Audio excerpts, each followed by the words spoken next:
श्री गोपाळ कृष्ण भगवान की जय। लीला नंबर 87।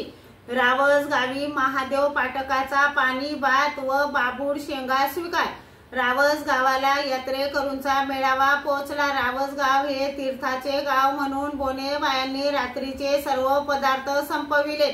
आपण स्नान करायला गेल्या तेव्हा सर्वज्ञांना भूक लागली। सर्वज्ञ महादेव पाटकाच्या गुंफेकडे गेले। आत डोकावून पाहिले तेव्हा त्याने म्हटले, जी आत यावे जी। सर्वज्ञ गुंफेत गेले। त्याने बसायला आसन घातले। सर्वज्ञ आसनावर विराजमान झाले। त्याने सर्वज्ञांना पाणी भात व बाबूड शेंगा असे जेवू घातले। नंतर सर्वज्ञ तेथून निघाले। तोपर्यंत बोने बाया स्नान करून आल्या।